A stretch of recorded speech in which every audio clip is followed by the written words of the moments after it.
সম্মানিত দর্শক, আশা করি আপনারা সবাই ভালো আছেন।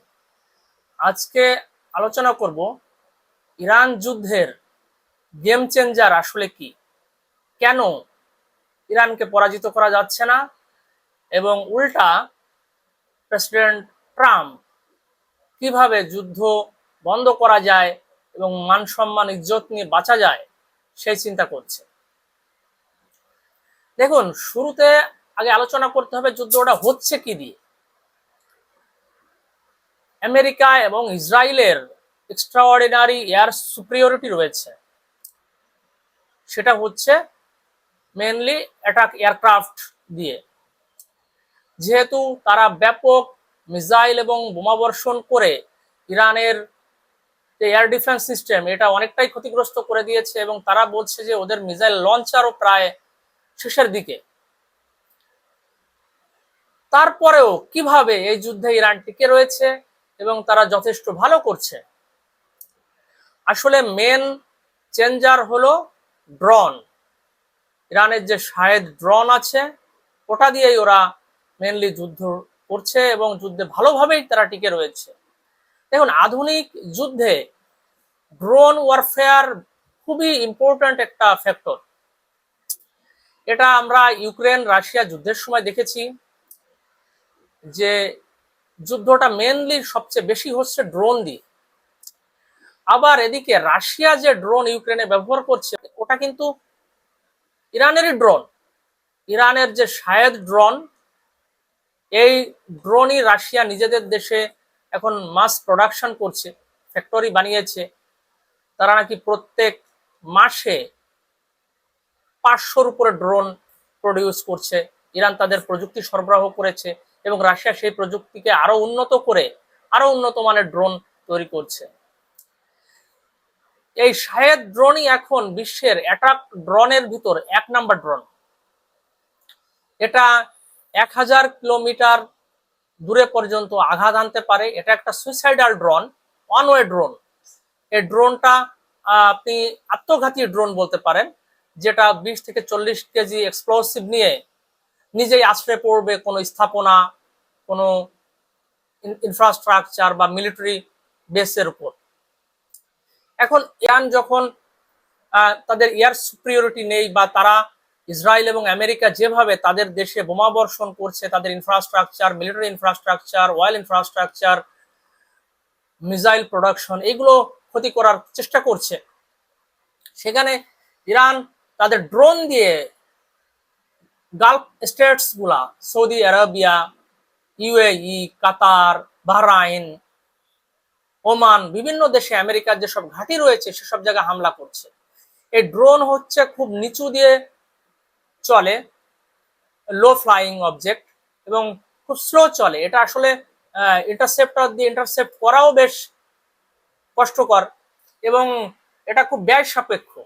আমেরিকার যে প্যাট্রিয়ট অ্যান্টি মিসাইল এলিমেন্ট রয়েছে ইন্টারসেপ্টর, সেটার এক একটা ইন্টারসেপ্টরের প্রাইস $1 মিলিয়ন উপরে।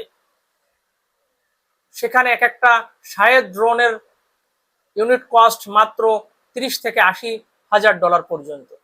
সো এটা খুব কস্ট ইফেক্টিভ ওয়েপন্স। এদিকে আপনি যদি ব্যালিস্টিক মিসাইলের কথা চিন্তা করেন, এক একটা ব্যালিস্টিক মিসাইল ইউনিটের প্রাইস $1 মিলিয়ন উপরে পড়ে। আপনি যখন একটা ব্যালিস্টিক মিসাইল কোথাও মারছেন তখন আপনার প্রায় $1 মিলিয়ন খরচ হয়ে যাচ্ছে। সেখানে প্রায় ব্যালিস্টিক মিসাইলের সমান কার্যকর দক্ষতা একটা ড্রোন আপনাকে দেখাবে, একই রকমের প্রায় ডেভাস্টেশন করতে পারবে। সেখানে তার খরচ হচ্ছে মাত্র $30,000 থেকে $80,000। তাহলে এটা কত কম কস্টলি, এটা চিন্তা করুন। এখন এই ড্রোন যখন আপনার ঝাঁকে ঝাঁকে কোথাও পাঠানো হচ্ছে, আপনি কয়টা ইন্টারসেপ্ট করবেন? আপনার ইন্টারসেপ্টারও এক্সস্টেড হয়ে যাবে। তো সেই কাজটাই হচ্ছে, এরা ইন্টারসেপ্ট করছে কিন্তু ড্রোনের সংখ্যা এত, এবং ইরানের এই ড্রোন প্রোডাকশন ক্যাপাসিটি এবং এই ড্রোনের যে মজুদ স্টক এটাও হিউজ।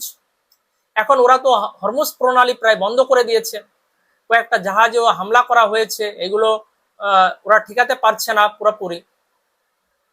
আমেরিকান নাকি বলছে ওরা হরমুজ প্রণালীতে মাইন ফেলার কিছু ইরানিয়ান বোট 13টার মতো তারা ওইগুলো ধ্বংস করেছে। তো যাক, এই যুদ্ধে দেখা গেল যে আমেরিকা বা ইসরায়েল ইরানের উপর ফুল এয়ার সুপিরিয়রিটি কায়েম করে ফেললো ধরেন, কিন্তু তারপরেও কি ইরানকে পরাজিত করতে পারবে? পারবে না, কারণ ইরান তার ড্রোন হামলা চালায় যাবে। এই ড্রোন হামলা আপনি ঠেকাইতে পারবেন না, কারণ ড্রোন গুলো তো যেখান সেখান থেকে উৎক্ষেপণ করা যায়। এই ড্রোন ফ্যাক্টরি হয়তো আন্ডারগ্রাউন্ডে, তো এই ড্রোনের যে টোটাল যে পরিমাণ এটাও অনেক। এখন নতুন রিপোর্ট এসেছে যে রাশিয়া নাকি এই ড্রোন টার্গেটিং এবং এর যে পরিকল্পনা, ট্যাকটিক্যাল যে হেল্প, এটা ইরানকে করছে। কারণ রাশিয়ার এটা রিয়েল টাইম এক্সপিরিয়েন্স আছে ইউক্রেনে হিউজ, কারণ গত 2022 থেকে 26 4 বছর তারা ইউক্রেনে যুদ্ধ করছে। তো তাদের প্র্যাকটিক্যাল এক্সপিরিয়েন্স হিউজ ড্রোন ওয়ারফেয়ারে। এটা ইরানকে খুবই হেল্প করছে নির্দিষ্ট লক্ষ্যবস্তুতে টার্গেট করার জন্য। এবং রাশিয়ার নিজেদের ওন জিপিএস সিস্টেম বা মিলিটারি স্যাটেলাইটও অনেক রয়েছে, যেটা পিন পয়েন্ট টার্গেটিং এর ক্ষেত্রে হেল্প করতে পারে। তো এটা করবে, কারণ ইউক্রেন যুদ্ধে তো আমেরিকা এবং তার মিত্ররা অস্ত্র, ট্যাকটিক্যাল হেল্প সবকিছুই করছে, এমন কিছু নাই যে সেটা না করছে। এখন তারাও এখানে ইরানকে হেল্প করবে, কারণ ইরান তাদের স্ট্র্যাটেজিক পার্টনার। এখন দেখুন, আধুনিক যুদ্ধে সামনে ড্রোনই একটা নিয়ামক ফ্যাক্টর হয়ে দাঁড়াচ্ছে, কারণ একটা এয়ারক্রাফটের প্রাইস হিউজ, একটা ক্রুজ মিসাইল বা ব্যালিস্টিক মিসাইলের প্রাইস হিউজ, সেখানে ড্রোন খুব লো কস্ট। আপনি একটা ব্যালিস্টিক মিসাইলের টাকা দিয়ে আপনি 100-র উপরে ড্রোন তৈরি করতে পারবেন আপনি।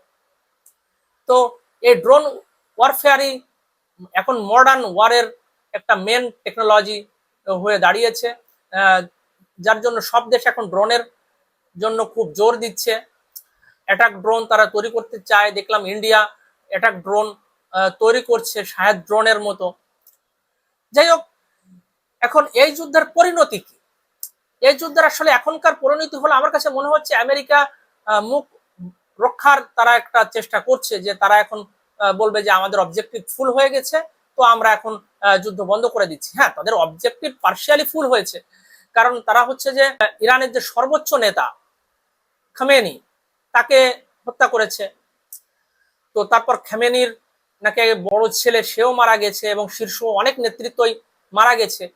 তো তাদের প্রাইমারি গোল ফুলফিল, কিন্তু তাদের যে মেইন গোল, যে রেজিম চেঞ্জ, ওটা কিন্তু আর হচ্ছে না। এটা এখন নিশ্চিত হয়ে গেছে, কারণ ওইখানে গ্রাউন্ড ইনভেশন ছাড়া আপনি এটা করতে পারবেন না। গ্রাউন্ড ইনভেশন করেও যে আপনি করতে পারবেন তার কোনো গ্যারান্টি নাই, কারণ ইরানের সেনাবাহিনীতে 10 থেকে 12 লাখ আর্মি পার্সোনাল রয়েছে। তাদের সাথে আপনার তাদের দেশে যেয়ে যুদ্ধ করা, এই যুদ্ধে যে আপনি জিততে পারবেন তার কোনো গ্যারান্টি কিন্তু নাই, এবং কস্ট তো হবে বিলিয়ন বিলিয়ন ডলার, এমনকি ট্রিলিয়ন ডলার। তো যাক, আমাদের এই যুদ্ধটা বন্ধ হওয়া সবার জন্য খুব দরকার। বিশ্বের একটা বড় অংশ, 20% উপরে জ্বালানি সরবরাহ হয় হরমুজ প্রণালী দিয়ে, সেটা কার্যত পুরোপুরি বন্ধ হয়ে গেছে, যার জন্য একটা জ্বালানি সংকট দেখা দিয়েছে। প্রায় প্রত্যেকটা দেশ এখন জ্বালানি সংকটে ভুগতেছে। তো এটা আসলে যদি আরো 1 মাস বা 2 মাস কন্টিনিউ করে, একটা হিউজ জ্বালানি ক্রাইসিস হয়ে যাবে, এবং সেটা আমাদের সবার জন্য খুবই দুর্বিষহ অবস্থা হয়ে যাবে। আমাদের দেশে তো প্রচুর লোডশেডিং হবে, গাড়ি বা যানবাহন ঠিকমতো জ্বালানি পাবে না বা চলতে পারবে না। তো আমরা চাই এই সবার মঙ্গলের জন্য যুদ্ধটা তাড়াতাড়ি বন্ধ হোক, সেটাই আমাদের সবার জন্য মঙ্গল হবে। আজকে আলোচনা এই পর্যন্তই। আপনারা ভালো থাকবেন, সবাইকে ধন্যবাদ।